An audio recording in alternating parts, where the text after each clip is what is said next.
ఎండాకాలం ఎట్లా జాగ్రత్తగా చూసుకోవాలి మొక్కల్ని చెప్పండి ఒకసారి. అదే ఈ ఎండాకాలంలో మనకి తొందరగా పోసిన వాటర్ వేపరగా తయారై వెళ్ళిపోతూ ఉంటుందండి ఈ ఎండకు.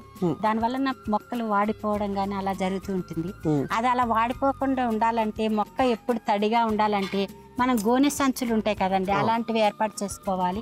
తడి చేసుకొని దాని మీద పెట్టుకుంటే మనకు 2 days 3 days అయినా కూడా లోపల చల్లగా ఉంటాయి వేర్లు. అవి వానపాములను కూడా మనం కాపాడిన వాళ్ళం అవుతాము అలాంటివి కనుక చేసుకుంటే.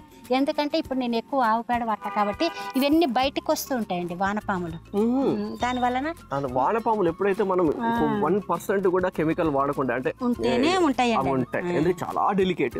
వానపాములు అక్కడ ఉన్నాయి అంటే అవి ఆర్గానిక్ ఫార్మింగ్ అన్నట్టు అర్థం.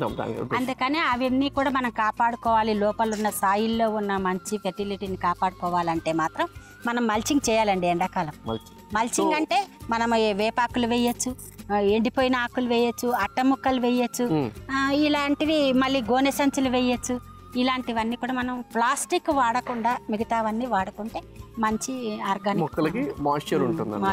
ఒకసారి ఇట్లా ఊడ్చేస్తారు అవి కూడా వేసుకోవచ్చు.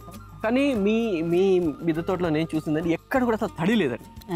సో ఎండాకాలం ఎండిపోతుంది అట్లని కాదు, కొద్దిగా వాటర్ చేసినా సరే ఇప్పుడు మీరు పొద్దున వాటర్ మొత్తం ఇంకా వచ్చాక మాయిశ్చర్ ఉంది, ఎక్కడ వాటర్ కనిపించట్లేదు. ఏంటి రీజన్? అదేంటంటే మనము ఎంత కావాలో చెట్టుకి దేనికి కావాలో అంతే వాటర్ పోసుకోవాలండి.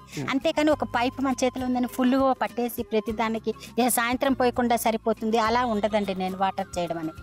అదేంటంటే లోపల మాయిశ్చర్గా ఉండాలి, ప్లస్ లీవ్స్ గ్రీన్గా ఉండాలి. అలా అంత మట్టికి మనం వాటర్ కంటెంట్ ఉపయోగిస్తాం. అదేంటది ఎక్స్పీరియన్స్ తోటి వస్తుంది. ఎందుకంటే మీరు ఒక 20 సంవత్సరాలు 25 సంవత్సరాల నుంచి దీంట్లోనే ఉన్నారు కాబట్టి ఏ మొక్కకి ఎంత నీళ్ళు ఇవ్వాలి, పెద్ద మొక్కకి ఎంత, చిన్న మొక్కకి ఇంత పెద్ద గ్రో బ్యాగ్స్ కి ఎంత వాటర్ ఇవ్వాలి, ఇంత చిన్న దానికి ఎంత.